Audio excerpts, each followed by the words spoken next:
Good morning students. कल अपन ने देखा था कि कूलाम का नियम क्या होता है, उसके बाद अपन ने देखा था उसका सदिश निरूपण। आज अपन देखते हैं कूलाम नियम से संबंधित कुछ इंपॉर्टेंट पॉइंट्स। सबसे पहला पॉइंट इसमें यह आता है कि कूलाम नियम हमेशा स्थिर एवं बिंदुवत आवेशों के लिए एप्लीकेबल होता है। अगर आवेश गतिमान होगा, स्टार्टिंग में मैंने आपको बताया था कि अगर आवेश गतिमान होता है तो उसमें चुंबकीय गुण भी आ जाते हैं, ठीक है। तो वहां पर जो बल लगेगा वो वहां पे दूसरा बल भी लगेगा, जैसे क्या नाम से लॉरेंट्स बल कहलाता है, वो जो चुंबकीय क्षेत्र के अंदर। तो यहां पर जो बल लग रहा है केवल कौन सा लग रहा है अपने पास, कूलाम बल लग रहा है, ठीक है। पहला पॉइंट। दूसरा पॉइंट क्या है अपने पास कि यह बल केवल 10⁻⁻15 की कोटि से ज्यादा परास के लिए ही लगता है, उससे छोटे ही परास के लिए एप्लीकेबल नहीं होता है। 10⁻15 मीटर ये कुछ परमाणु साइज का होता है। तो परमाणु के अंदर जो नाभिक होती है ना, उसकी परास होती है 10⁻15। यानी नाभिक के अंदर क्या होता है, ये बल नहीं लगता है। जैसे आपको पता है कि नाभिक के अंदर प्रोटॉन होते हैं। अब प्रोटॉन जो होते हैं उनपे कैसा चार्ज होता है, +1.6 × 10⁻⁹। अब ये प्लस चार्ज होने की वजह से बहुत सारे प्रोटॉन इसके अंदर होते हैं, उसके अंदर प्रतिकर्षण होता है। प्रतिकर्षण होने के बावजूद भी इनमें कूलाम का नियम काम नहीं करता। क्यों? क्योंकि यहां पर नाभिकीय बल आ जाते हैं। कौन से बल आ जाते हैं? नाभिकीय बल। और नाभिकीय बल वो बल होते हैं जो जिनके अंदर ना तो पॉजिटिव आवेश का फर्क पड़ता है, ना नेगेटिव आवेश का फर्क पड़ता है, ना जिस तरह से मतलब प्रोटॉन के मध्य जितना बल लगेगा उतना ही न्यूट्रॉन प्रोटॉन के मध्य भी लगेगा। इसमें आवेश का कोई फर्क नहीं पड़ता है नाभिकीय बलों के अंदर। तो आपको ये ध्यान रखना है 10⁻⁻15 से कम मीटर के अंदर, ये कम दूरी के अंदर यह बल काम नहीं करता है। तीसरा पॉइंट है, दो आवेशों के मध्य जितना बल लग रहा है, अगर कोई अन्य आवेश अपन लेके आते हैं तब भी उनके मध्य उतना ही बल लगेगा। जैसे सपोज करिए ये दो आवेश है हमारे पास, ये Q1 है और ये Q2 है, इनके बीच की दूरी R है और ये बल लग रहा है अपने पास F K(Q1Q2)/R²। अब क्या करते हैं, अपन एक तीसरा आवेश ले आते हैं, तीसरा Q3। अब मुझे बताओ कि अब इस Q1 पे कितना आवेश लगेगा Q2 के कारण? अभी भी इतना ही लगेगा, लेकिन इसमें परिणामी बल का मान चेंज हो जाएगा, क्योंकि Q2 के कारण तो इतना लगेगा लेकिन Q3 की वजह से भी तो लगेगा। तो इसकी वजह से मान लीजिए ये Q2 की वजह से तो कितना हो गया अपने पास, F12 किस पर निकाल रहे हैं, 1 पर, 2 के कारण, और Q3 की वजह से क्या हो जाएगा, F13। तो फिर अपन इसको सदिश योग करके अपन परिणामी बल निकालेंगे। लेकिन जो Q2 की वजह से जितना बल पहले लग रहा था, जैसे कितना लग रहा था, F बराबर K(Q1Q2)/R², तो अभी भी उतना ही लगेगा। इसके आने के बाद इस बल पर कोई प्रभाव नहीं पड़ेगा, हालांकि परिणामी बल का मान चेंज हो जाएगा। चौथा पॉइंट इसमें यह आ रहा है कि व्युत्क्रम वर्ग के नियम का पालन करता है, अतः ये संरक्षी बल है। व्युत्क्रम वर्ग का पालन मतलब जैसे अपने पास फॉर्मूला जो है वो क्या है, F बराबर K(Q1Q2)/R²। यानी ये जो है इससे व्युत्क्रमानुपाती होती है, व्युत्क्रम वर्ग स्क्वायर के व्युत्क्रमानुपाती है, इसलिए ये व्युत्क्रम वर्ग के नियम का पालन करता है। और व्युत्क्रम वर्ग के नियम का पालन करने वाले बल संरक्षी होते हैं। संरक्षी बल क्या होते हैं? संरक्षी बल वो होते हैं जो अपनी प्रारंभिक और अंतिम अवस्था के ऊपर निर्भर करते हैं, बीच के रास्ते पर निर्भर नहीं करते। 11वीं क्लास में मैंने आपको बताया था, ठीक है। पांचवा पॉइंट इसमें आता है गति के तृतीय नियम का पालन करता है। वो कल अपन ने देखा भी था कि F12 - F21 आया था। तो ये गति का तृतीय नियम ये होता है, क्रिया प्रतिक्रिया का नियम, ठीक है। और छठा पॉइंट इसमें यह आता है कि गुरुत्वाकर्षण का नियम और कूलाम का नियम दोनों एक जैसे ही हैं। केवल फर्क क्या है, गुरुत्वाकर्षण के नियम में जो संगत राशि है वो क्या है, द्रव्यमान, और कूलाम के नियम के अंदर क्या है, आवेश है। ये लेकिन दोनों बल एक जैसे ही हैं। जैसे गुरुत्वाकर्षण का नियम क्या है अपने पास, F बराबर G m1 m2 upon R square, और यहाँ पे F बराबर K m1 m2 upon R square, sorry Q1 Q2 upon R square. तो यहाँ पे आवेश है और यहाँ पर द्रव्यमान। तो इस प्रकार से ये कूलाम नियम से संबंधित कुछ पॉइंट्स हो गए। अब अपन नेक्स्ट टॉपिक की तरफ चलते हैं।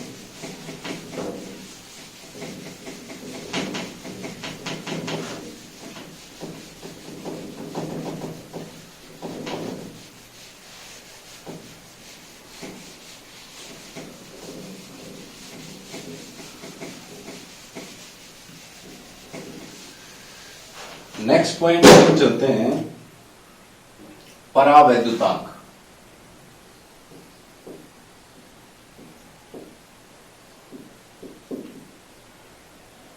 परावैद्युतांक, इसको इंग्लिश में बोलते हैं डाइलेक्ट्रिक कांस्टेंट।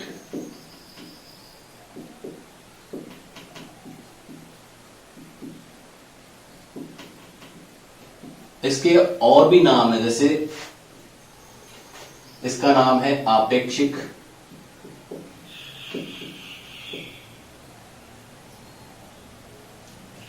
विद्युतशीलता,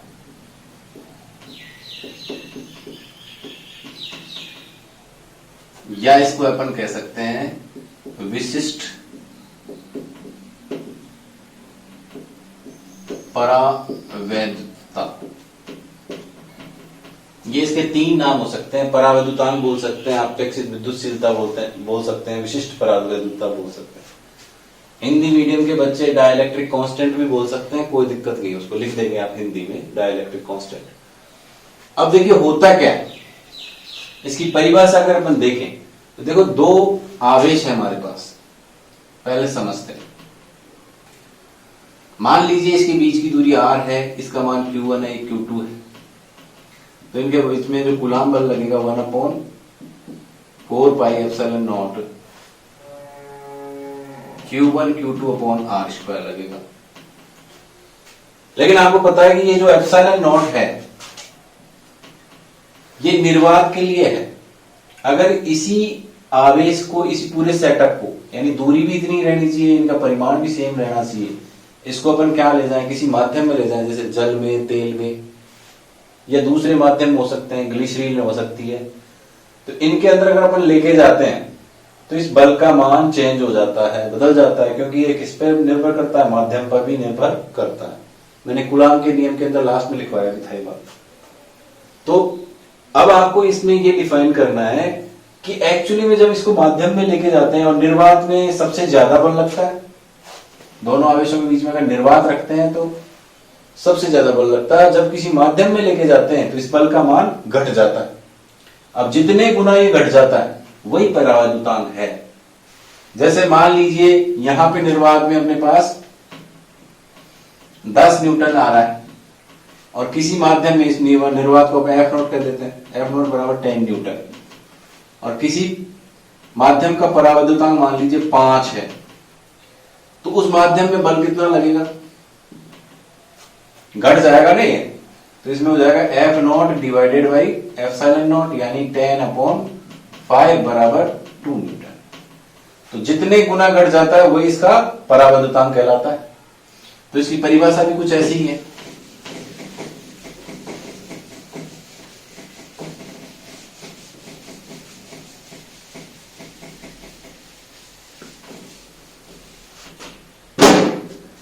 कि दो आवेशों के मध्य दूरी एवं आवेशों के परिमाण को नियत रखते हुए निर्वात की तुलना में जितने गुना बल का मान घट जाता है वह उसका परावैद्युतांक कहलाता है। इसे एप्सिलॉन नॉट से, सॉरी एप्सिलॉन आर से प्रदर्शित करते हैं। इसे किससे लिखते हैं अपन, एप्सिलॉन आर से।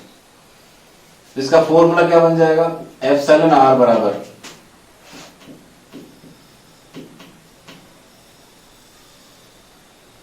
निर्वात या हवा एक ही बात होती है लगभग, हवा में थोड़ा सा ज्यादा बढ़ जाता है। निर्वात में आवेशों के मध्य बल डिवाइडेड बाय माध्यम में आवेशों के मध्य बल। ठीक है। अब निर्वात में बल अपन ने जब कूलाम का नियम पढ़ा था तो बल का फॉर्मूला भी पढ़ा था, उसको F नॉट से लिखते हैं अपन निर्वात वाले को, और माध्यम वाले को लिखते हैं अपन Fm से।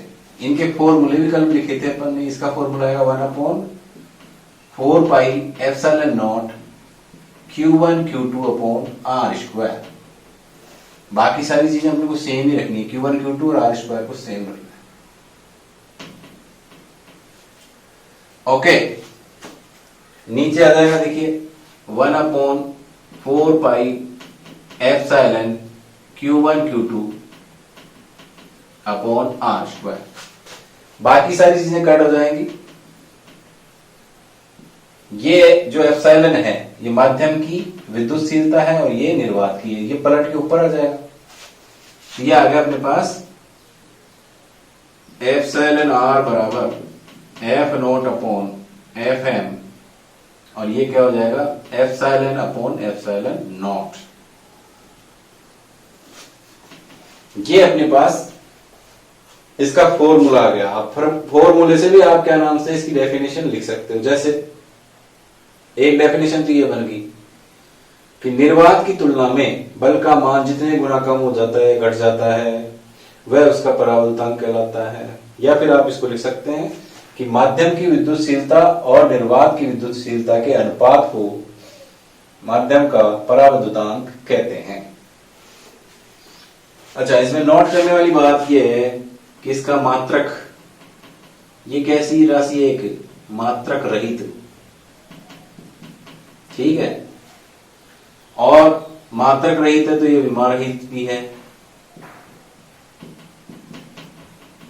इसकी विमा भी नहीं होगी। क्यों? देखिए यहाँ पे फॉर्मूला दोनों तरफ बल और बल का है, तो यहाँ पे बल की विमा लिखेंगे, बल की विमा लिखेंगे तो दोनों कट जाएंगे।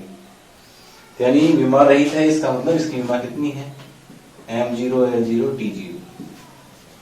ओके, लेकिन ध्यान रहे एप्सिलॉन नॉट का मात्रक भी होता है और विमा भी होती है, जो मैंने आपको पहले बताई थी। तो कंफ्यूज नहीं हो, एप्सिलॉन r का होता है मात्रक। नेक्स्ट टॉपिक अपन चलते हैं।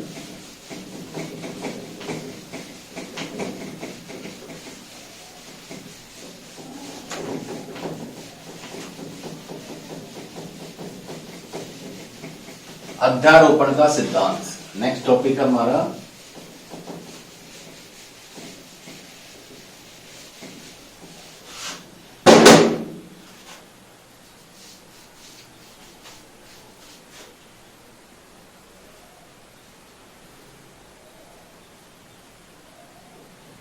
अध्यारोपण का सिद्धांत।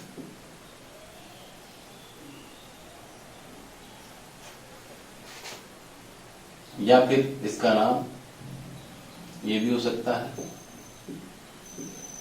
बहुल आवेशों के मध्य बल। इसको इंग्लिश में बोलते हैं प्रिंसिपल ऑफ सुपरपोजिशन।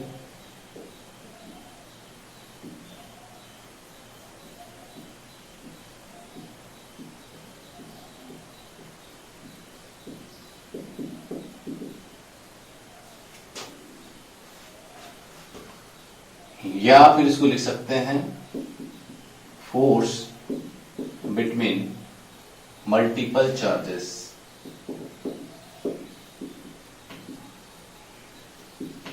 तो देखिए ये क्या होता है, अपन देख रहे हैं यहां पे कि मान लीजिए कोई एक चार्ज है, एक कोई आवेश है, इस पर बहुत सारे आवेशों का बल लग रहा है। तो कैसे निकालेंगे टोटल परिणामी बल, कैसे निकालेंगे? तो सबसे पहले इसकी परिभाषा लिखी, किसी आवेश पर परिणामी बल का मान अन्य आवेशों के द्वारा स्वतंत्र रूप से लगाए गए बलों के सदिश योग के बराबर होता है। इसको फॉर्मूले को अपन समझ लेते हैं। देखिए कैसे होगा, नीचे लिख लेंगे अपन F नॉट मान लीजिए चलो डायग्राम बनाते हैं पहले। मान लीजिए क्यू नोट अपने पास आवेश है, इस पर अपने को परिणामी बल निकालना है। ये ओरिजिन हो गई, ये एक्स एक्स हो गया, ये वाई एक्स हो गया। अब इससे रिलेटेड जो स्थिति सदिश है इसका, वो आर नोट है। एक आवेश अपन ले लेते हैं यहां पे, मान लीजिए Q1, इससे संबंधित जो स्थिति सदिश है वो R1 वेक्टर है, ठीक है। एक ले लेते हैं अपन Q2 आवेश, या R2 वेक्टर हो गया। ऐसे ही अपन बहुत सारे ले सकते हैं। ये अपन ले लिया Rn डॉट डॉट करके, बहुत सारे आवेश हो सकते हैं इसमें, और ये हो गया Qn। अब सबसे पहले अपन निकालेंगे इस Q नोट के ऊपर इस Q1 की वजह से बल। तो सबसे पहले जब बल निकाला जाता है तो दोनों आवेशों के बीच की दूरी निकाली जाती है। तो इसके लिए अपन इसका स्थिति सदिश देखेंगे। देखिए ये लीजिए, इस पर ये परिणामी बल किधर की साइड में आएगा, इन दोनों को मिलाने वाली रेखा की तरफ। इन सबको अपन पॉजिटिव लेके चल रहे हैं स्टार्टिंग। यहां पे बल का मान नाम क्या आएगा, देखो किस पर निकाल रहे हैं अपन, क्यू नोट पर। ये बी बिंदु मान लेते हैं। क्यू नोट पर निकाल रहे हैं तो जिस पर निकाला जाता है वो पहले लिखा जाता है, जिसके कारण निकाला जाता है वो बाद में निकाला जाता है। यानी क्या हो गया, F01। सेकेंड है अपने पास Q2 की वजह से, Q2 को इसको मिला दीजिए।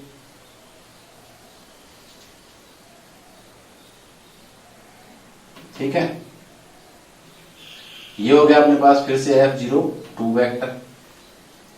3 को इसी तरह से N को भी आप मिला सकते हैं।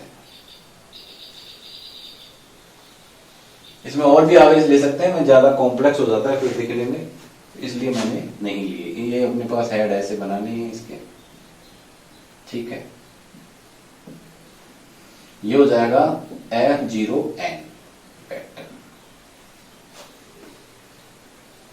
ठीक है। तो सुपरपोजिशन थ्योरम से या सुपरपोजिशन प्रिंसिपल से अपन क्या लिख सकते हैं, F का मान किस पर निकाल रहे हैं, बल F नोट पर। तो टोटल बल का नाम अपन ने F नोट रख दिया।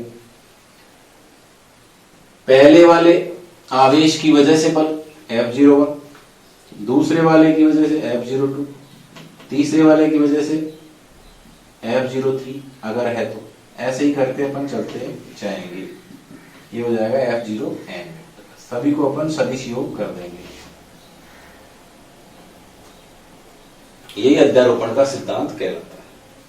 इसके अंदर अपन देखिए फॉर्मूला रखते हैं। सबसे पहले ये R1 है और ये R0 है, तो ये वेक्टर क्या होगा अपने पास, जैसे ये F01 है तो इसका नाम भी अपने पास F01 वेक्टर हो जाएगा। वैसे इस वाले का, सेकंड वाले का क्या आ जाएगा, F02 वेक्टर, इसका F0N वेक्टर। तो इनके अंदर अपन इसकी वैल्यूज रखते हैं। जैसे पहले वाले का लिए अपन रखेंगे तो ये 1/4πε0 Q1, या आप लिख लीजिए Q0 Q1/R01 के परिमाण का स्क्वायर R01 क्या। इसी प्रकार बाकियों को भी अपन लिख देंगे। जैसे दूसरे वाले पे अपन आ जाएगा 1/4πε0 Q0 Q2/R02 का स्क्वायर। इसी प्रकार से 1/4πε0 Q0 Q3/R03, जिसमें R02 कैप भी, R03 कैप, और डॉट डॉट डॉट कर देंगे अपन 1/4πε0 Q0 Qn/R0n का स्क्वायर R0n कैप। तो ये हो गया इसका फॉर्मूला। अब आगे देखते हैं। देखिए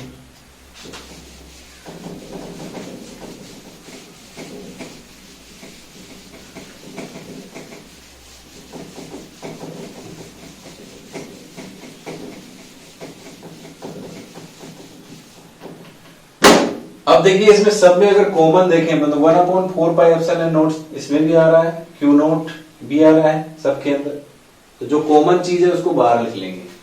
ये हो जाएगा हमारे पास F0 बराबर Q0/4πε0 और यहां हो जाएगा Q1/R01 का स्क्वायर R01 क्या अंदर की तरफ। उसी प्रकार से हो जाएगा Q2/R02 का स्क्वायर R02 कैप प्लस इसी तरह से आप चलते जाएंगे Qn/R0n, एक और ले लीजिए इसको, चलो Q3/R03 का square R03 cap plus dot dot dot Qn/R0n का square R0n cap, bracket close कर देंगे। अब देखिए इस पूरे के पूरे फॉर्मूले को अपन कैसे लिख सकते हैं। देखिए इनके बीच में प्लस का साइन आ रहा है पहली बात। दूसरा इसमें जैसे ये R0 है, ये भी R0 है, तो यहां पे भी R0 आ रहा है, लेकिन चेंज क्या हो रहा है, ये 1 चेंज हो रहा है, यहाँ 1 आ रहा है, यहाँ 2 आ रहा है, यहाँ 3 आ रहा है। तो इसको अपन कैसे लिख सकते हैं, सिग्मा के रूप में लिख सकते हैं। देखिए Q0/4πε0 ऐसे के, और ये जो साइन होता है ना सिग्मा, इसका मतलब होता है जोड़। ये 10th क्लास में आपने देखा होगा जोड़ना, ये जब ओपन होता है तो बीच में प्लस का साइन आ जाता है। और यहाँ भी ये संख्याएं जो है उनको अपन आई वेरिएबल से ले लेते हैं, तो आई का मान कहां से कहां तक चेंज हो रहा है, 1 से लेके n तक, तो i = 1 से n हो जाएगा। फिर यहां पे लिख देंगे Q i divided by R0i cap का स्क्वायर, और यहां लिख देंगे R0i कैप, सॉरी यहां तो हो जाएगा इसका मोड का स्क्वायर, यहाँ पे कैप। तो ये फाइनली फॉर्मूला आ जाता है। कई बार आप इसको ऐसे भी लिख सकते हैं, देखिए